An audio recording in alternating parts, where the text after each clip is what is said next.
Okay. All right, we're going to go ahead and get started here. We've got a packed schedule. So I'm Isaac Judd, and I'm filling in for Norton today for the Housing Policy Board. So we'll go ahead and get started here. Introductions. How do we do the introductions here? My name's Isaac Judd, Housing Policy Board, member of the Realtor Association in town. And Vice Chair. And Vice Chair of the Housing Policy Board. I'm John Van Lanningham. I'm a member of the Housing Policy Board. Chris Pryor, Eugene City Council.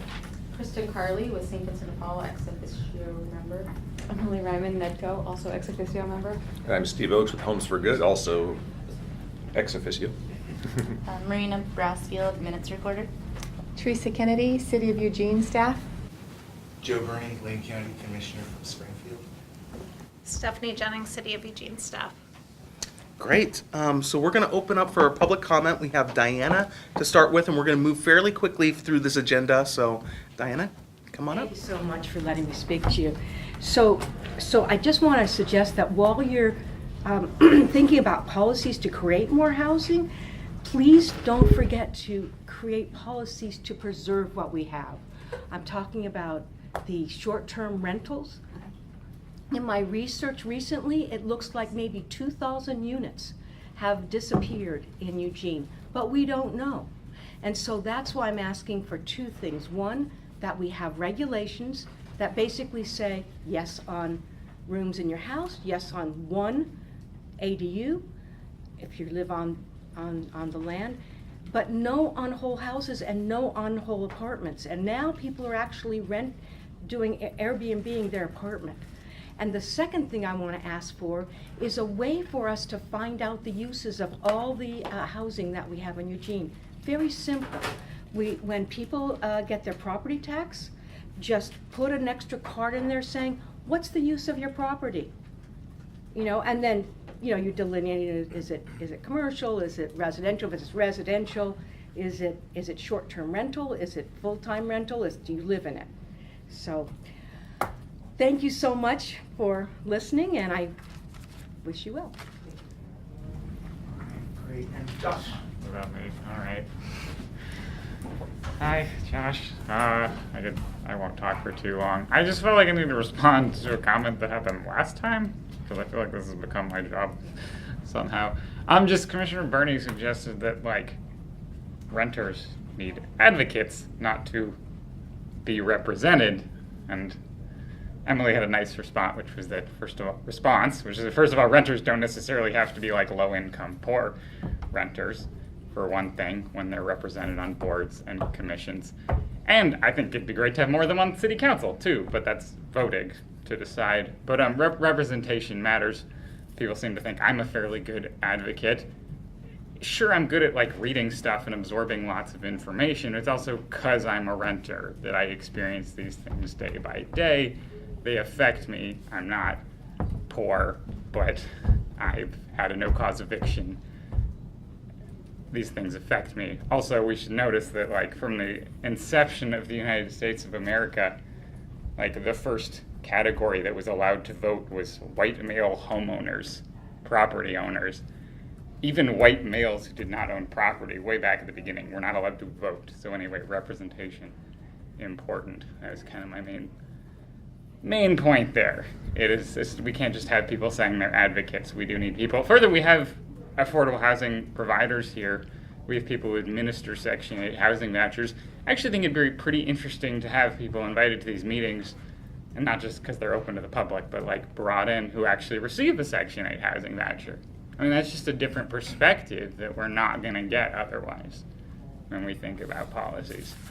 And I have plenty more to say, but we're actually doing a renters task team meeting on Wednesday, so I'll just, grill staff and stuff then. Thank you. Thank you, Josh. All right, we're going to hold our minutes approval as we don't have a quorum yet of our voting members yet. So we'll keep on moving through the agenda and go to the items from the Housing Policy Board members and staff. So, John, do you want to have anything? All I do these days is the legislature, and you've got that on the agenda, so Okay. All right. I'll wait. Okay. And I Chris? have questions, but I'm guessing Stephanie's going to cover them, or Chris? No, I'm good for now. Okay. Go. Nothing for me. Okay. Okay. Well, Joe? Nothing from me. We're efficient today. I have a few updates. Okay. So I do want to just kind of review what has happened in the past month at Eugene City Council and what is going to be happening in the next month, just as I know folks are trying to keep a lot of these dates straight. So Eugene City Council did take action on April 8th on the CET. And so we are now in the implementation kind of planning phase. The first piece of this is really working on the administrative rules related to the collection of the construction excise tax for the Affordable Housing Trust Fund. And that will start on July 1st. And so as I believe many people know, this will not actually have a direct financial impact when it starts on July 1st because of the offset that was created through the ordinance that council passed. But I just wanted to reiterate that. And then the other piece is starting to think about the structure of an advisory committee that will advise the city manager on the use of the funds. So that is starting as well. There was also a council work session on the topic of inclusionary zoning or inclusionary housing that took place on April 17th. And the discussion, it was a very good discussion. Councilor Pryor can definitely chime in. A lot of it was understanding what is allowed and not allowed through the state legislation. And so one of the kind of significant factors that we spent a lot of time discussing is the limitation within the state legislation to applying inclusionary zonings to projects with 20 or more units in the building, not in the development. And because of this, it does really kind of limit the possible impacts that this could have in Eugene. And that was a big topic of discussion within the council. So I'll stop there. I don't know if you want to comment on That's either great. of those. The only other thing I would add is a lot of what we talked about was stuff we've already talked about in this meeting, so it was all pretty familiar stuff for us. But an item that I think there was some questions around was you could impose it voluntarily or you could make it mandatory. And if you make it mandatory, that actually puts constraints on your construction excise tax revenue. And so that was kind of a point of thought. Do we want to have this, which creates constraints, or do we want to make it a voluntary system? You still get, some of the same benefits, but without having the constraints on your revenue stream. So I think that's still a point of discussion, but I think Stephanie put it really well. I think the main thing was to let us know what we can and cannot do by state law and statute. Was there a discussion about next steps or further steps? So there were a number of questions that were raised. I would say some of it was relating to what would be required under the mandatory inclusionary zoning, and then also what are more options for voluntary inclusionary zoning, if you will. And part of this discussion was really, kind of thinking about, we have current resources available. These resources are not restricted to a certain type of agency. They are actually open for any developer to apply for within the community. But I think part of it is kind of thinking about how resources could work with projects that private for-profit developers are doing or workforce housing type developments. And so those I think were some of the questions that came up. I guess I would also say that as it relates to the mandatory inclusionary zoning, I think there was definitely, there was still some interest in learning a little bit more, and I guess some frustration with the limitations at the state level at this point in time. At least for a couple of counselors. So I think to John's question, there's still more information to gather and come back for clarification purposes. So I see this as the first of what might be a couple of work sessions to zero in on what we want to do. So you should be aware that there is a bill, 2997, which did pass the House, although it's getting some attention, which is not good. in the Senate. It's 2997, and it's from McMinnville. And I think what it would do would be to allow you to meet the 20-unit minimum in more than one parcel. So you could have a development sort of on one, not on one piece of land. It's limited entirely to McMinnville. And it passed the House largely because its champion was McMinnville Republican. And the Speaker allowed it to go forward. I don't know that any other broadening of the IZ statute would even get introduced. Do they have to be simultaneous developments happening at the same time? You know, I'll read that, Chris, while we're sitting here. Okay, but, that's fine, I was just curious. It's in the summary of the Housing Alliance, so we'll talk Oh, about it it's in more the under summary, the okay. legislative agenda. Gotcha. Yes. And Joe, you had a comment or what, on Yes. this topic or a different? Different, I forgot, I Okay. did have an announcement call. Okay, no problem. No problem. Are we finished up on the inclusionary zoning? Okay. Yeah. Yep. Go ahead, Joe. Thank you. Forgive my senility. I wanted to mention that on Monday, the 13th, the Eugene City Councilors and the Board of County Commissioners are going to be hearing the implementation plan for that TAP report for homeless and supporting housing systems. So I thought that would be of interest to people here. I want to share that the city, that there was a fundraiser that Lane County participated in with the city of Springfield, where 6 of their city councilors were there as a fundraiser for homeless services for Catholic community charities.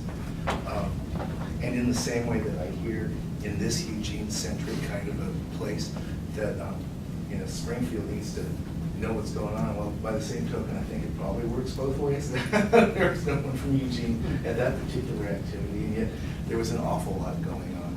I also want to share, because I think that this maybe indirectly impacts affordability, that thus far, and forgive me, I'm new, but thus far I hear everyone talking about supply, but not a lot of people talking about how do we generate higher wages so more people can afford housing. And so I just want to let you know that this, as you probably heard ad nauseum, me talking about the community benefits agreement that the county has embraced if in fact the new courthouse occurs, which would generate $53 million in wages and provide family wage jobs, which means people that can afford housing.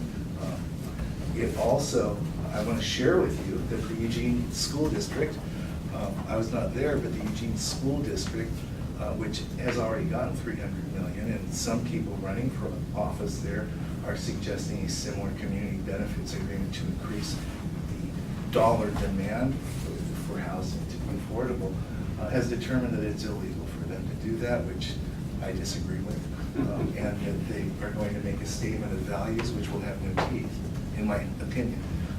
And so there's lots going on in that regard. I just wanted to, I think it's all housing related, and I thought I would share it with this group, that's all.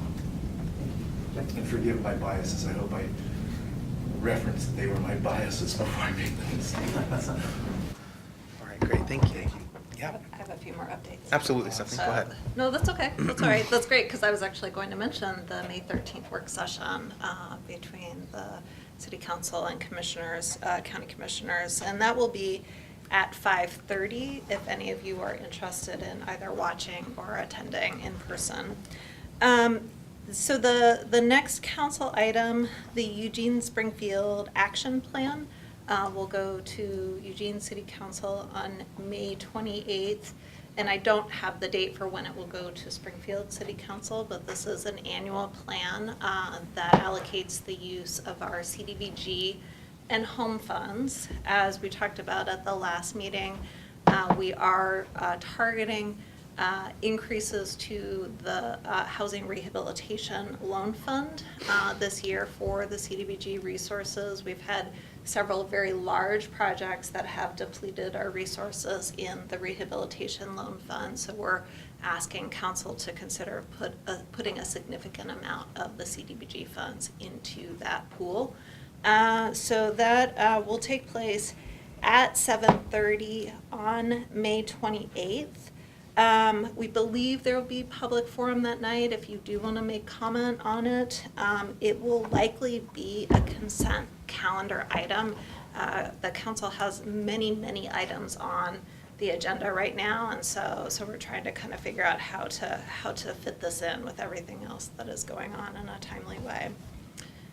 On May 31st, City Club is actually going to be doing a session that is going to focus on the River Road Land Bank site. So I'll be speaking along with Terry McDonald and then a representative from the River Road Neighborhood Association. And the focus is really on kind of how the neighborhood association really got on board with this particular project. And so I expect that this will be a good discussion about the land banking program and ways that affordable housing developers and community members are working together to support the development of affordable housing. So the neighborhood group supports that site, but certain neighbors don't. Is that right? So for They've been yelling at the commission, I believe. that's a different project. Different one? Oh, okay. That is not. Oh, that's the one that Jacob wants to sell. Yes. Okay. Yes. Okay. Yes. So yes, not the same project. I think there was a neighbor like directly next door who had a complaint, but I think it was pretty minimal. But that's- Yeah, she's raised some very specific concerns, in particular as she has some beehives that are kind of a little bit on the property, and so we've been trying to work very closely with her on kind of relocating those. And she also expressed some concerns about traffic kind of coming down the side street, and St. Vincent de Paul addressed that by basically making it kind of a right turn only. Well, we can request it, but it's the city's decision on what they will allow. What they'll allow. But we've been trying to kind of figure out how to address her specific concerns. Yeah. Okay. Continuing on, I did just want to briefly note that United Way has made an announcement regarding their investments for this current grant-making cycle. The focus has shifted to children and families, and one of the investments is in a Healthy Homes initiative that was proposed by Cornerstone and Homes for Good. And so that will be a 3-year investment of $450,000 in supporting resident services. And so that's a very exciting proposal. Other significant proposals funded through that initiative, there's a collaboration of Centro Latino, Huerto de la Familia, and Downtown Languages to expand services for the Latino community. And then the third initiative funded is 15th Night, and to really try to expand resources and services for homeless youth in our community. There were also 18 community support grants, and there was, if I could sort of pick out some themes, food security, preschool, kindergarten readiness, supports for homeless families were the things that kind of rose to the top in terms of the themes. And these are grants throughout all of Lane County, and so there's a number of smaller grants to rural communities as well. That's all I have. Great. Yeah? Yes. Could I ask follow-up questions? Yes. I assume that the IZ question next session has not been scheduled. Correct. It's out. But yeah. Correct. Next, confirming that we have June 6th as a retreat for Yes. us at 1:30. And then finally, we talked about doing a manufactured housing park update, and we talked about doing that in May or June, and May and June are full. Mhm. So thoughts about strategy there? Maybe we can talk about it at the retreat. Yeah. I think we had talked about it briefly and maybe just figured out that folks weren't quite ready to do it in May. And since June is going to be the work planning session, that we can try to think about it for later in the year. The market seems to be heating up for park sales with Okay. huge prices. Okay. Huge, like $31.5 million. Wow. Can't compete Okay. I'm sorry, $31.5 million for what? for a manufactured home park in Clackamas County of How many spaces? 350. So it's a big park, but still, another one smaller, 20 million. So the prices are. Okay, got it. Go ahead. I just wanted to give an update on the home allocation and the 2018 RFP process that was finally wrapped up a couple of weeks ago. The governing board met for the home funds and approved the final home allocation, which I have some copies available if anyone's interested, but it's really determined by percentages, with most of the funds going towards housing projects, housing development, which is offered through the RFP process. And then a portion goes to operating assistance for community housing development organizations, and a portion goes towards administering the funds. So that process was, the final home allocation was approved on April 16th, and that will be included with the CDBG final allocation at council May 28th. The request for proposals process, there had been one project proposal in Springfield that was delayed because Homes for Good found another property in Springfield that was more appropriate for using federal funds.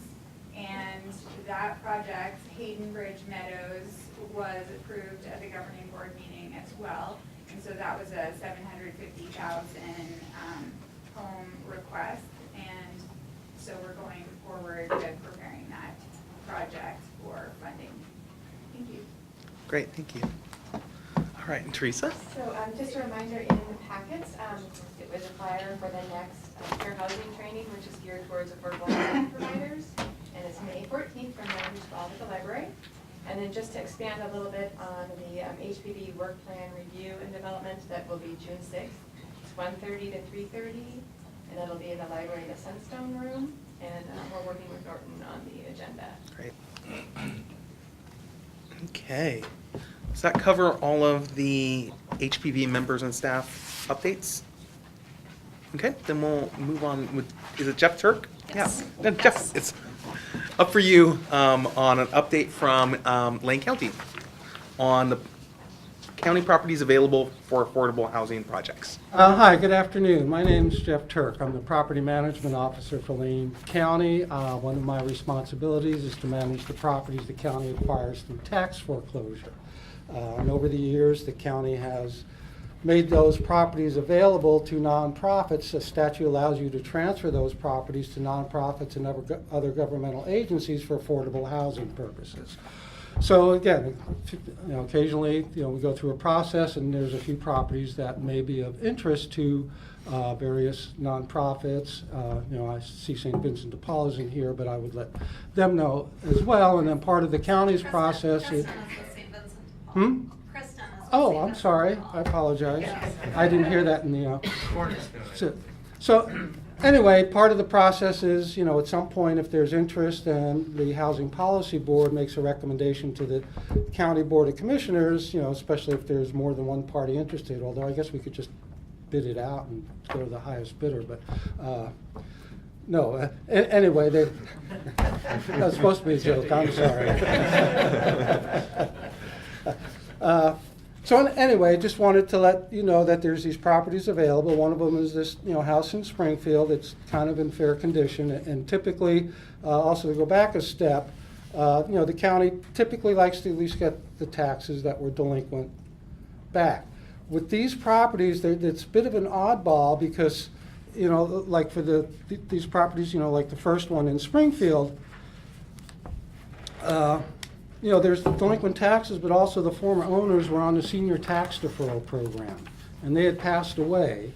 And state law requires the county to reimburse the state when it forecloses on a property the amount, that they had paid in taxes plus interest. And like for the one in Oak Ridge, the taxes were only like $15,000, but since they'd been on the program so long before the foreclosure process started, what the county had to repay the state was about $75,000, and that's actually, a check, the county has to write as opposed to just taxes that were never recovered. So that's the reasons, and again, the house in Springfield, it's in fair condition. It's going to need some work.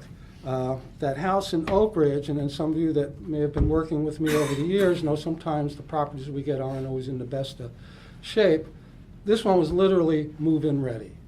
I mean, yeah, someone might want a different colored paint or carpet, but literally I was kind of shocked myself when I went in. And again, most of that, prices, the county had to put out $75,000 plus the taxes. But anyway, here's just to let the Housing Policy Board know and the interested nonprofits know that these are available to contact me, especially if we can coordinate if there's more than one that wants to look at the Oak Ridge one, so we're only driving up there once, but that's it. If there's any questions, How would they engage in that process, just for our information? Well, again, if there's interested parties, one, obviously I can show them the properties, because, the one in Springfield is going to need, some work. Show them the properties, and if they're interested, then, there's this process that's outlined here, talk to me, but then at some point, they'll tell me they're interested, and I'll come back to the, Housing Policy Board to send them a memo, because, then the Housing Policy Board is supposed to make a recommendation to the county commissioners, and then at some point, I bring the matter to the commissioners, there's a public hearing, and they have the final say of whether to do it, for how much, so on and so forth. So. Thanks for doing this, Jim. Yeah, no, thank you. Yeah, all right, thank you. Thank you. Okay. Moving on, I still don't think we have a quorum here, so moving on, we will go with the OHCS allocation criteria. Is that Stephanie? Yes. Okay. So I added this to the agenda. So this is the Oregon Housing and Community Services. And every couple of years, they review their criteria for what's called the Qualified Allocation Plan.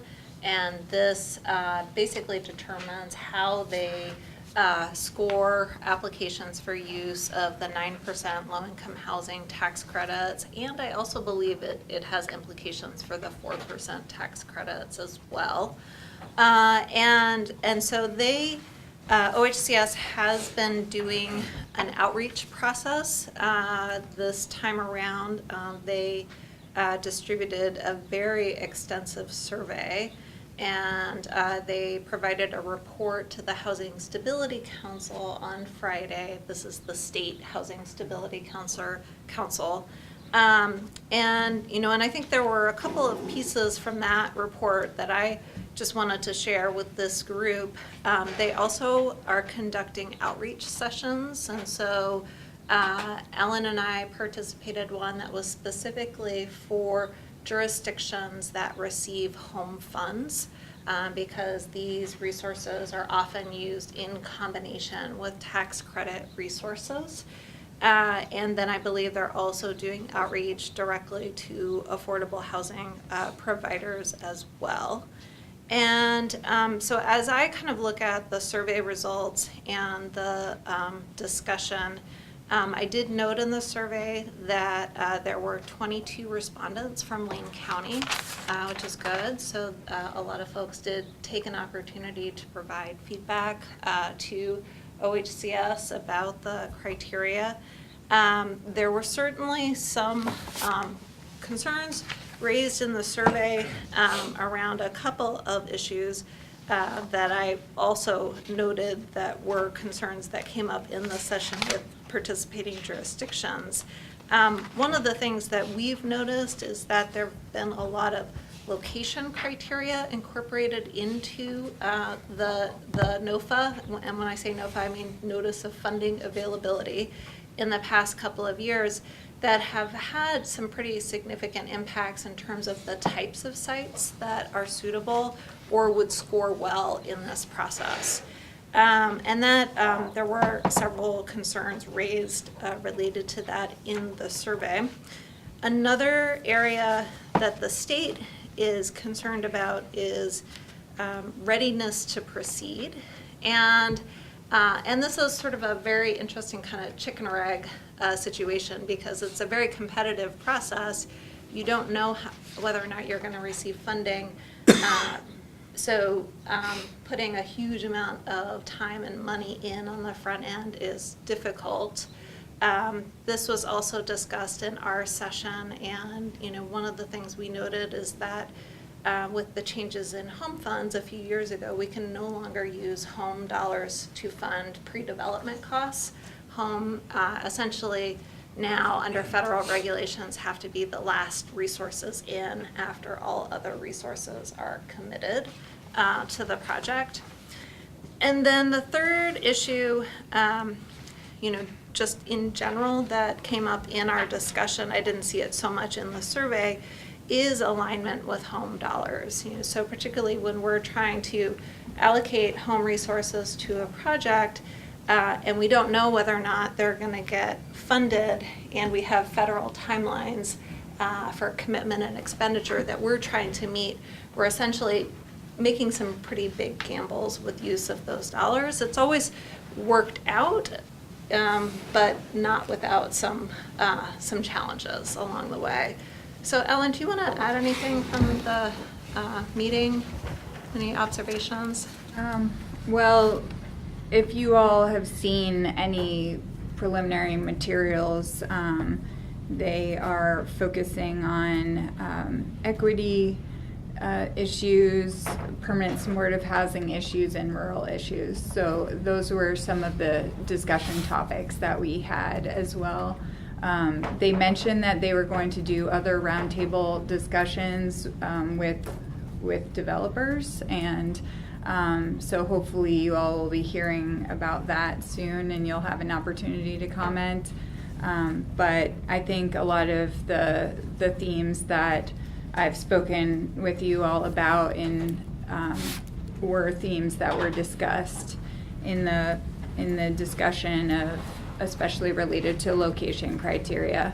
Because of our land acquisition for affordable housing program, we're acquiring sites a couple years in advance of when they would be applying for low-income housing tax credits. So that's of particular interest to us in choosing sites that would be competitive for funding. Do you guys have comments or thoughts about the qualified allocation plan? Did they mention a timeline for when the developer roundtables would be? Because I don't think any of us have heard from them. May was the time frame that they mentioned, and they mentioned that they are going to be going back, yes. They are going to be going back with a kind of first draft of the qualified allocation plan to the Housing Stability Council in June. And so yes, this was pretty timely, and so yes, I haven't heard anything more than that. And I mean, we didn't get a whole lot of notice before the meeting, but we were luckily able to make it work. And the location criteria is always an interesting one because I guess the real estate climate we're in, it's almost like beggars can't be choosers, and I think it's kind of statewide. So, I mean, optimally, everybody would be in a very walkable neighborhood, optimally located, but it's just not the reality right now. So. Yeah, I agree. There's two location criteria. One is location efficiency, which is what Steve was talking about, which is it a walkable neighborhood? Is there a bus stop? Is there access to services? Which I agree, we would all like the ideal location, but their criteria for giving points is heavily favored for either really urban setting, or they have different criteria for rural, but places like Eugene, Salem, you don't really fit in any of those unless it's something like Market District Commons. The section that I have more of a problem with is the location preference, which is scoring points in either vulnerable gentrification areas or opportunity areas, which is purely based on census tracts. And that really limits where development would happen in Eugene, clearly. We had a lot of conversation at the meeting about those criteria, and there seemed to be some openness to taking another look at them a little bit more closely. And, and one of the things that we have thought about doing is actually mapping the points to sort of help them to understand, because I think oftentimes what happens is that they're developing a criteria that they're applying to the entire state. They're not looking to see how it limits or concentrates in particular areas, because they may not realize that there's one opportunity tract in Eugene. Right. And so I think one thing we'll do is to layer that and help them to understand just how limiting it is. And then also I think, part of this is also in our own development. We often sort of have this struggle. Do you try to sort of put housing in the places that already have the highest transportation access and walkability, or by increasing development in other parts of the community, do we actually make those places more walkable and transit friendly over time? And so that was something that we saw with Baskin Village when it first started. There was less bus service. There's more bus service now. There are more services in that neighborhood. And so this is kind of thinking about the growth and development issues in our community. Yeah. Chris? This also reminds me of something that came up in the council meeting when we were talking about IZ, which was the notion of housing dispersal. And what is going on with housing dispersal, and that's kind of getting back to the location question again. And the council recognized that we had not updated our housing dispersal policy for many years. And so they thought that might be a reasonable thing to begin to start. And the Housing Policy Board, since we've already kind of looked at that issue before, it kind of relates to this because it really gets back to the issue of the constraints and the encouragement to creating the kind of housing in the parts of town where you really want to have it. So how we could take our housing dispersal policy, look at it again with new eyes, and say, how can we not only make it good for what it needs to be in the community, but how we can integrate it with these other things that are going on so that it's all part of a coordinated but well thought out plan. So I just wanted to bring that up, that there may be an opportunity for the Housing Policy Board to pick back up the housing dispersal policy and take another run at it, which I think would be a really good idea. And this could perhaps help benefit that conversation as well. Great. Any other comments or thoughts about this? I mean, one thing, as I just did this application, and one thing that stood out to me is their OHS is also relying on pretty old data to score a lot of this, and one thing that they're really looking at is the housing inventory affordable housing inventory that already exists, and there are several places where you get points based on basically how few affordable housing projects your community develops. So I appreciate that the city has been helping to make sure that it's accurate with Oregon housing, because the data put out has not always been accurate, and that can impact the score that any project gets. So. Well, we'll definitely follow up on this, and and some of this, it's really, it's a little bit in the weeds, but it ends up having a big impact on projects, and so you kind of have to look at the specific criteria both individually and collectively and see how they relate to how projects actually score. And the way that the process works right now, there's a self-scoring, and if a developer sees that it doesn't score well, they're just not going to submit an application, because it's a lot of work to put in these applications. There's a lot of money that has to be committed up front to even kind of meet the criteria that they're looking for. And we're trying to kind of figure out how do we expand the pipeline of development. So my hope is that there'll be more conversations with the state. I even asked if they wanted to come as a group and come meet with a group of us and specifically talk about what we're seeing here. There might be some openness to doing that as well. So we'll let folks know how this develops. Great. Yeah, thanks. Okay. Are we at a quorum yet? Yes. Okay, perfect. Let's go ahead and take a moment and review the consent agenda and the minutes from our April meeting. Sorry you're waiting. No, you're fine. But we were. We didn't wait long. I have one correction or clarification. Okay. And only because I think it's important for people to be aware of this. At the top of page 3, the second paragraph that starts with my name, talking about the Eugene ordinance on individuals who occupy residential properties allowing campers. The paragraph doesn't make clear. The paragraph sounds like I disapprove. What it needs to make clear is that the city ordinance allows campers if certain conditions are met, such as not charging rent. So it's not my choice, it's what's in the city's ordinance now. Does that make sense? Because it sort of implies, it doesn't address that particular, the question was asked, could we allow people, Todd I think asked, could we allow tenants and homeowners to allow campers and charge rent? And the answer is no, not under the current ordinance. The current ordinance expressly prohibits charging rent. And the reason, I was there, Pat Farr was a city councilor who championed this. And the reason, so it was long ago, and the reason was fear of abuse. Like price gouging? Yeah. Okay. Any other notes to the minutes? I move approval As amended. as amended, thank you. Second. Okay. All in favor? Aye. How do we do that? Okay. Great. Moving on, we have the 2019 legislative update, and I think, John, you have that, is that correct? How do you Or want to do this, Stephanie?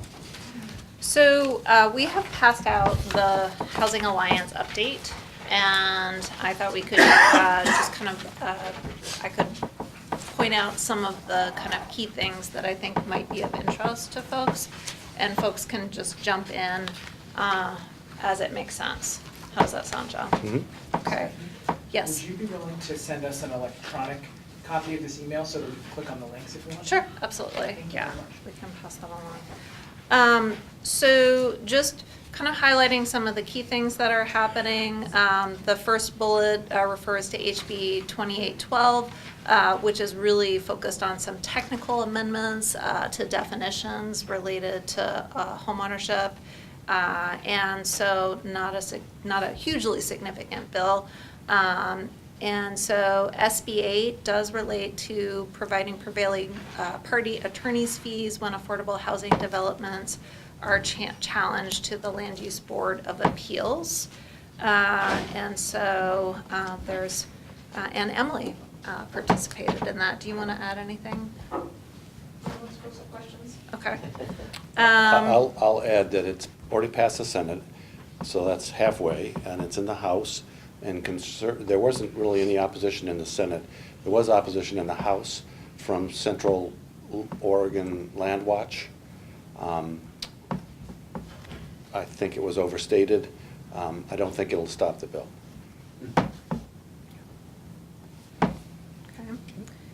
Okay. The next bill is SB 278A. And this is specifically related to providing access to rent-well classes for youth aging out of the foster care system, which is a population we've been spending a lot of time on. Do you want to add anything, Emily? No, it should, I expect it to pass. I don't think there's opposition anywhere, and I think there's very universal support for it. Yeah. And then the next item is SB 586A, which is the Manufactured Home Park Landlord-Tenant Coalition Bill. And we did pass out a summary, the summary that's referenced in the link that John prepared. John, do you want to talk about that? Just that it's really nerdy and technical, and I could talk about it for a long time, and you probably wouldn't listen. So, no.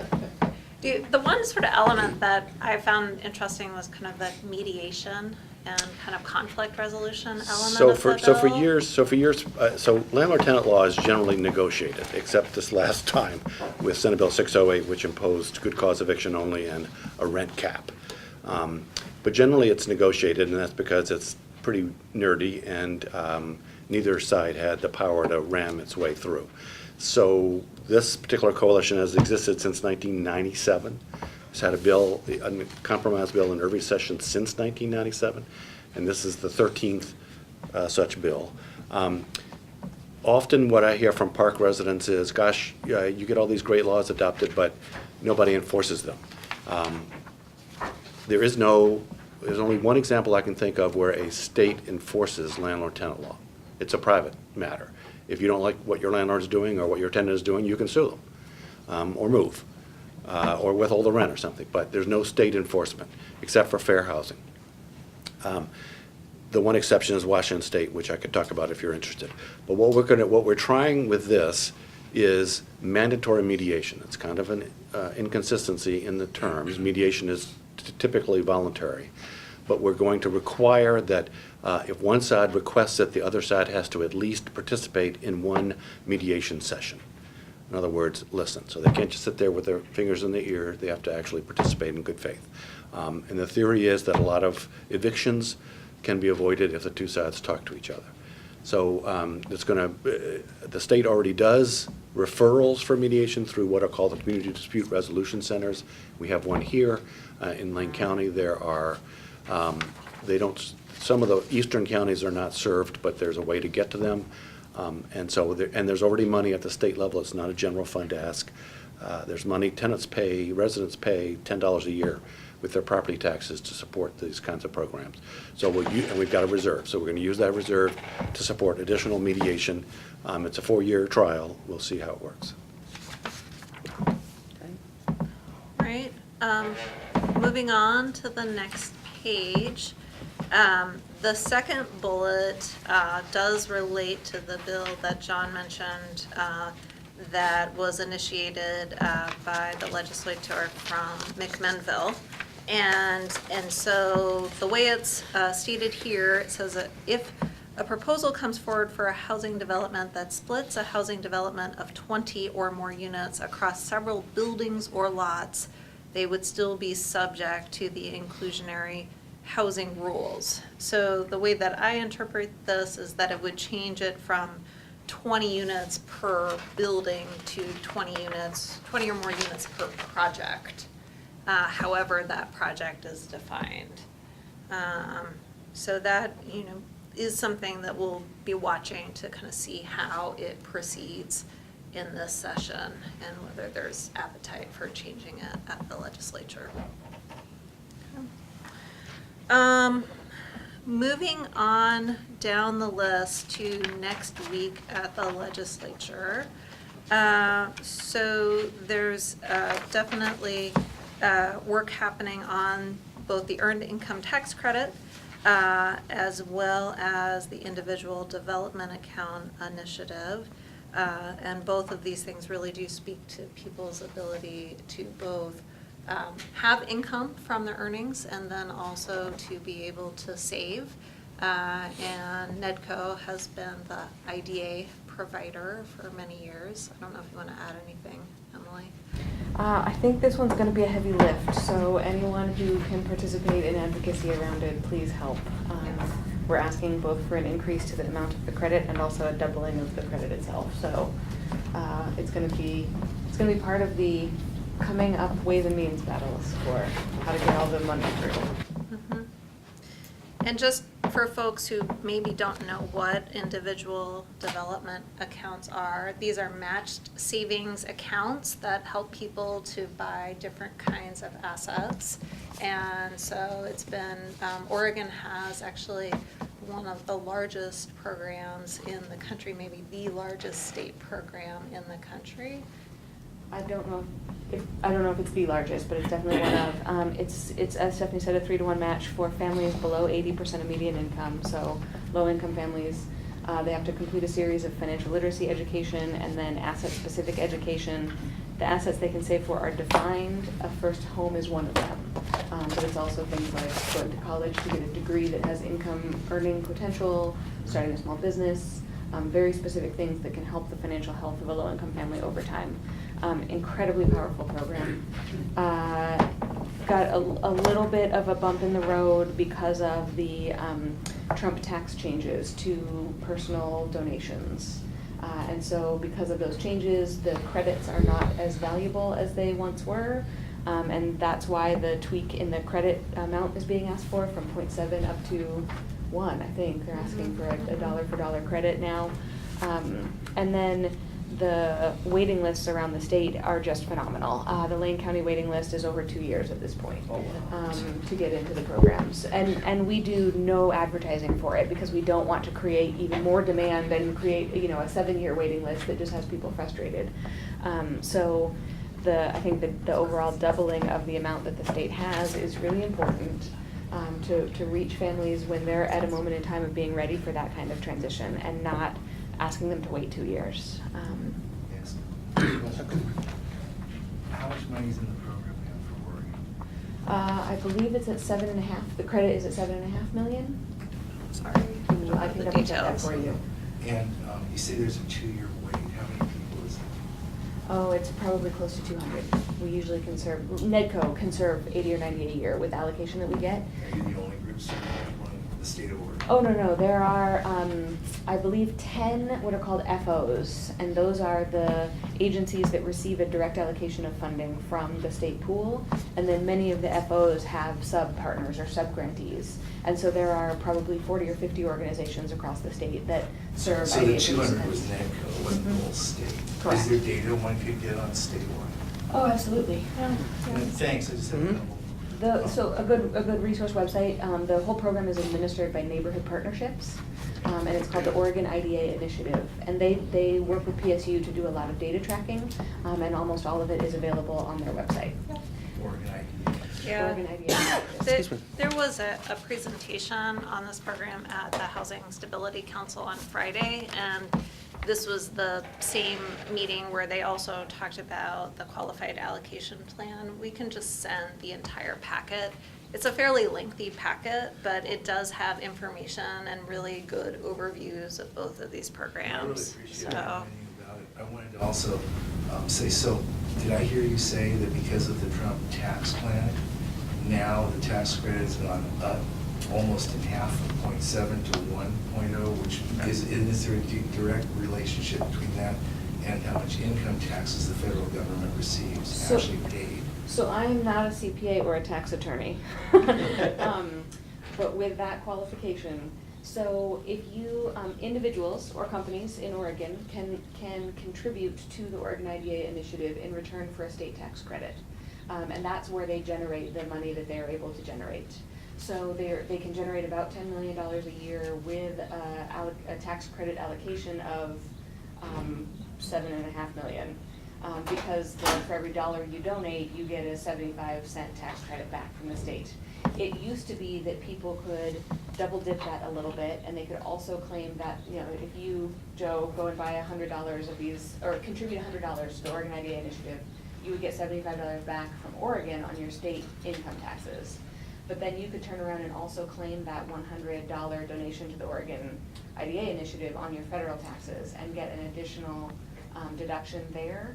That is what changed. And so state tax credits are no longer eligible for that sort of federal deduction, which meant that people get less back for the contributions that they make to the Oregon program. I've developed under those programs, Okay. large projects, and the point I was making on this one, really for everyone's benefit, is this is a crazy incentive that takes money away from public purposes in terms of tax revenue, so that it can incent other public purposes that are privately operated.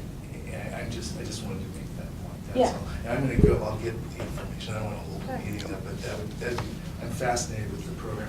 The only other question, based upon what you said, Emily, is, are you saying that it's predominantly Oregon residents that contribute to the Oregon IDA? It's Oregon individuals and businesses. So I don't know the breakout of how much of it comes from businesses versus how much comes from individuals. What about all these banks that have wealth investment people that direct their wealth towards purchase of tax credits for different things? I mean, do you have relationships with those people? They would have to have a tax liability to the state of Oregon to make it beneficial. Absolutely. If they do, then yes, I think they could. My question is, are they being worked with to generate a larger pot? I don't know. these are all questions for NPE. I Okay, don't I'm have sorry. any. I was just really curious. So I mean, the kind of overall structure for this is Oregon Housing and Community Services works with neighborhood partnerships. And then the resources are distributed to agencies like NEDCO that in turn offer them to the folks that are interested. I think the sort of piece about IDAs that's really interesting for the work that we do is that, you know, we often kind of struggle with how do we sort of help people gain stability in our community. And there's really great and extensive research that shows the importance of savings, the importance of assets in terms of weathering the bumps in the road that people experience. And this is a program that has been very successful in Oregon and helped a lot of people both gain assets and increase their income so that they can be more stable. Yeah. Great. Yeah. Okay, great. So do you have more on, because I have stuff I wanted to say on legislation. I was just going to continue on down the Okay. list Okay. if Go ahead. does that work? So the next item that I was going to mention is that this afternoon, the Human Services and Housing Committee is talking about the homeless service system and permanent supportive housing. And so this is very complementary to a lot of the work that's happening here in Lane County. And I would say this is sort of a lifting up. A lot of times I feel like we've seen individual programs at the state level, but to hear the state legislature talking about the homeless system as a whole, I think is something that is a little bit newer, and hopefully will help as we're thinking about how all of these different programs work better together. There's some more about the Rentwell program, SB 8, and then of course there's lots of budget issues that are coming up. And there's some information here about how the Student Success Act would also provide supports for families and children. So I thought that was interesting as well. So I'll stop there. John? So this is the time when the legislature gets really nerve-wracking. So the constitutional deadline is the end of June. Bills have to move out of the second house by, I think, May 24th. And everybody is panicked about their bills, because if they don't move, they die. There are ways you can get around that, but it's not easy. And the bill that Stephanie just mentioned is more commonly known as the $2 billion tax increase bill on businesses, which passed the House on a party line vote. The Democrats have supermajorities in both houses. To pass a tax increase in Oregon, you have to have a 3/5 vote. So the Democrats have those majorities. They passed the House. It's less clear that they have all the Ds needed to pass it in the Senate. So there are negotiations going there. But that everybody's anxiety level is higher. The Republicans tried to slow down the House vote by requiring that the bill be read. That's a constitutional requirement. Traditionally, both parties agree to waive that requirement. The Republicans refuse to waive that for the $2 billion tax bill. And they can continue to do that as long as they want. It requires the clerk to read the entire bill word for word. And in that case, it took, I think, 4 hours to read the whole bill. The speaker locked the doors so they couldn't leave as a little retaliation. But the other thing, there are two other huge bills coming at them that are also making people anxious. One of those is the anti-vaccination bill. I think most legislators think that that's the right thing to do, but it seems like some of the Republicans are lining up with the anti-vaxxers to defend their personal right not to be vaccinated. And then the third one that's coming, I think anti-vax is this week, maybe even today, a vote on the House floor. And the third one that's coming is cap and trade, and that will be similar to the $2 billion tax increase in terms of people's anxiety level. Stephanie mentioned the May 15th tax revenue forecast. A lot of the bills that we would care about are in Ways and Means. And Ways and Means won't make any decisions until they figure out how much money they have. And that really doesn't get serious until May 15th. So that's coming too. There are a couple of other bills that I think are relevant to property managers or rental property managers. And I can talk about those. I think it might, I don't know whether you all are interested. because you all run rental property. Okay, so, for example, Senate Bill 970 is a Floyd Prozansky bill, which is mostly about manufactured housing in-place sales. But Floyd being Floyd, he's added a provision prohibiting all landlords from considering prior convictions for marijuana possession or use, or having a medical marijuana card. Passed the Senate on largely a party line vote. There were some R's that voted for it in the Senate. In the House, it seems like all the R's are very nervous about voting for anything that talks about marijuana. So that's getting some pushback. 970. Senator Gelser has a bill 484, which has also passed the Senate. It's now in the House, that will trying to get at the issue of landlords requiring multiple screening fees.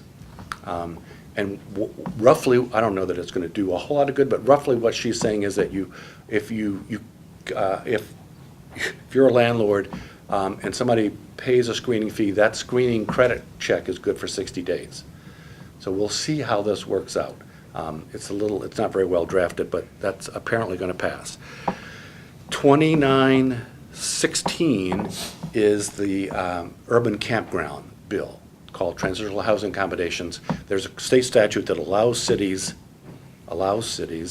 to allow urban campgrounds without meeting building code requirement. So, for example, Opportunity Village Eugene or the rest stops. Those structures don't meet building code.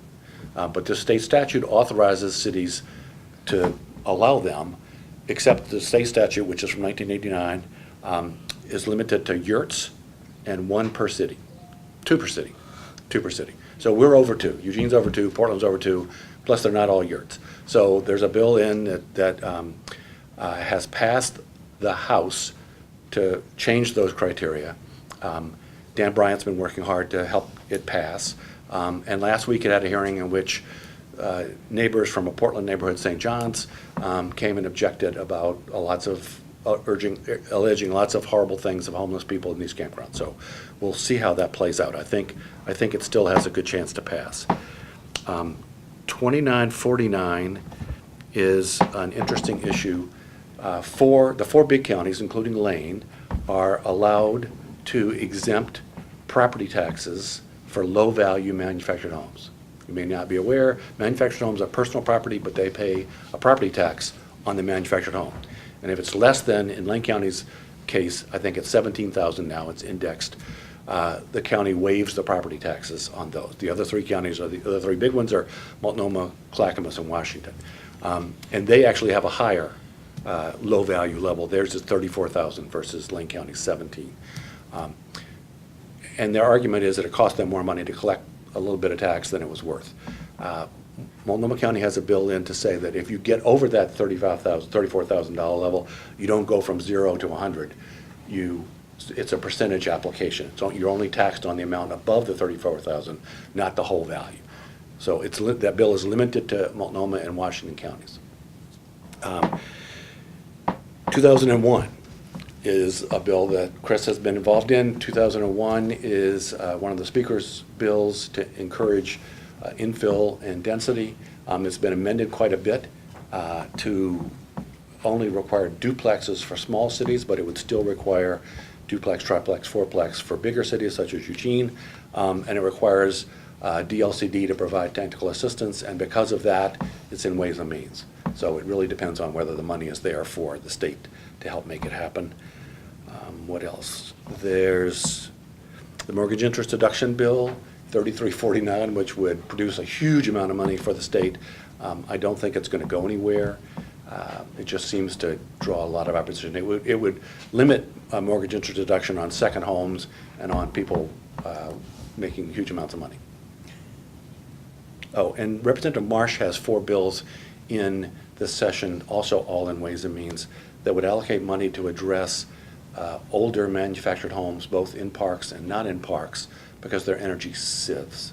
And so there's a lot of interest by the utilities around the state, especially the smaller rural utilities, because they're just pumping electricity into those older manufactured homes. And so she's got an effort to try to look at fixing that stuff.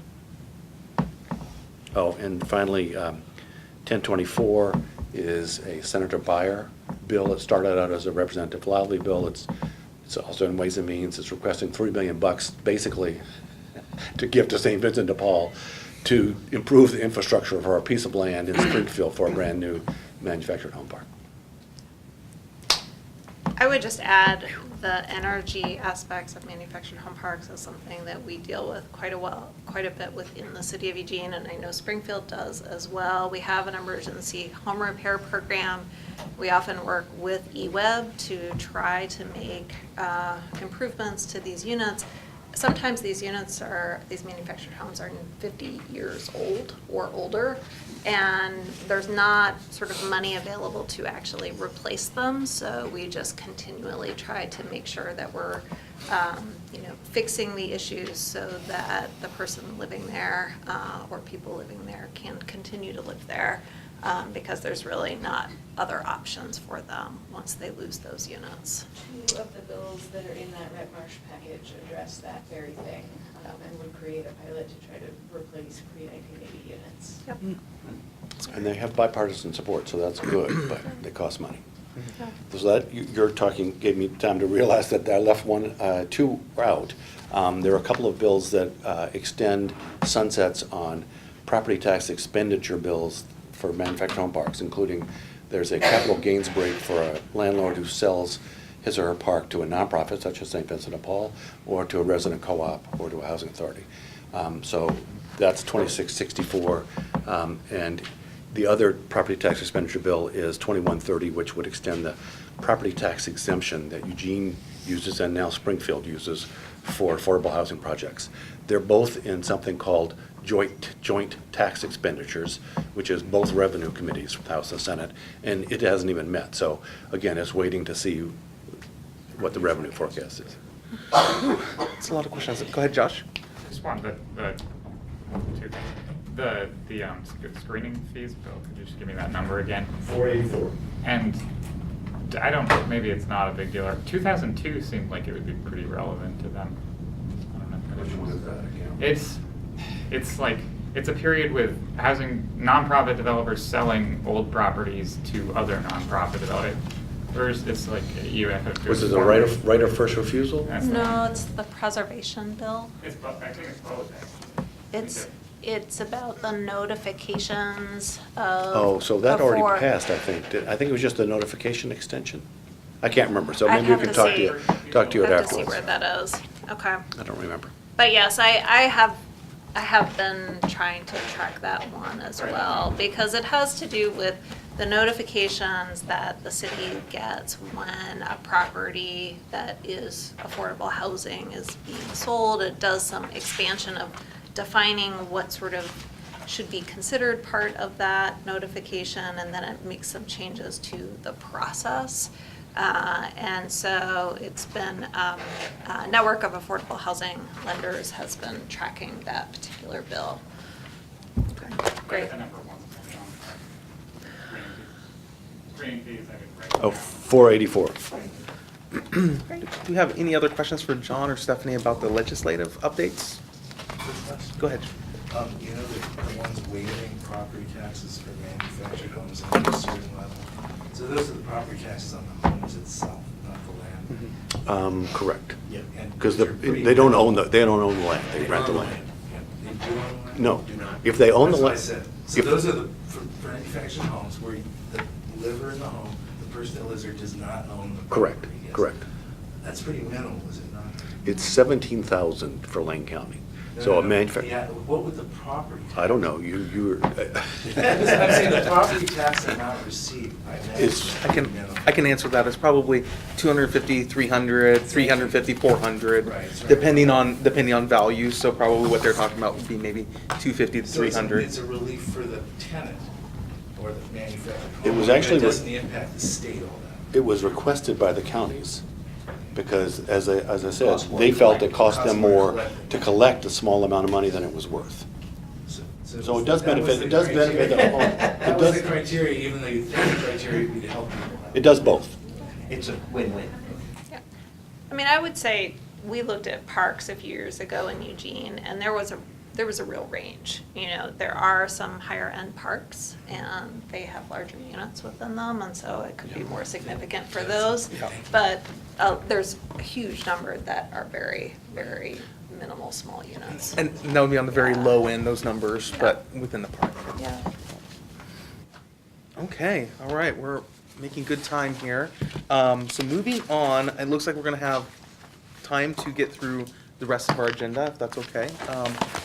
Teresa, I believe that you had the fair housing training updates that you touched on just a little bit. Is there more that you'd like to add? Just in the packet, there's a memo, which kind of recaps the fair housing training we've done this year. And again, it's the Planning Commission, Lane Government Affairs Council, Campbell Community Center, Eugene Association of Realtors, and the Lane Equity Coalition. And just in terms of planning for next year, some ideas we have had include providing trainings for service providers of domestic violence survivors, families served by Head Start, Oregon Department of Human Services and other service providers, University of Oregon students and community members, and affordable housing providers. And so we also provided, attached to the memos, just a recap within the last consolidated plan, who we've reached out to and how many people have attended trainings. And so I'm just asking for input from HPB in terms of other groups we might want to partner with. We have found in the last couple of years that providing a training during a regularly scheduled meeting for different groups works really well in terms of attendance. So if anyone has other suggestions, you can let me know now or offline. Yes. CETA, Springfield Eugene Tenants Association. Also, the Chamber of Commerce, LGAC. Yes, and we did provide You them did with them? training in the fall. Okay, all Yeah. right. What is, I didn't recognize what you called them. Oh. Oh, the Local Government Affairs Council, okay. Yeah, great. And you've done neighborhood groups, have you done the neighborhood leaders? I think they were notified when we did the planning commission, but I don't think that we had much. I think it would be great to target them. We did that a couple of years I know. ago, but there's a fair amount of turnover, so I think it would be good to do Yeah. it again. Yeah. And to do that outreach. I also think it would be good to target one just to the Opportunity Village, Emerald Village, the rest stops. The people who are Eric Jackson's group, all those sorts of people, so that they would, I'm referring to homeless people, so that they would have a chance to be educated about the fair housing law. And I see you've done Latinx before. Last year, Okay. yeah. Okay, we've got one comment in the back. Yeah, did you say that you did include the neighborhood associations? I heard you say neighborhood groups. We did send out invitation or announcements to trainings, but we can do. Okay, well, Jefferson West Side has a renters advisory board. Yep. I think it's the only neighborhood association currently that does, so that would be interesting. Very Great. good. Thank you. All right, Teresa, any more on that? Well, I was just gonna sort of say, if anyone knows of a particular meeting that's already happening, that we could, include a training or at the end of a meeting. These are the kinds of things that work well. A couple of years ago, we tried to do sort of standalone where we invited community members to come, and we didn't get a whole lot of participants. But we definitely find that if we can relate it to an association, that will get a lot more people to participate. So, I don't know if you guys have done Immigration Network, but that's like a grasshoppers group, so that information is kind of filtered. That you have like showing up for racial justice, because a lot of the fair housing issues have to do with racial discrimination. And then there are several faith communities, I think, that would want to be interested, like Church North United, that Pastor Dan does a lot of this stuff with Opportunity Village, of course, but there are also some ecumenical groups that are very involved in housing justice. And so that might be a good place to reach some people who don't necessarily come to the city of Eugene meetings. Yeah, great, thank you. That's a great idea for reaching out to the faith community, because I don't think we've ever done one specifically targeted to the faith community. The Immigration Network was involved in the Latinx one that we did last year. It's actually a good So, initiative. yeah.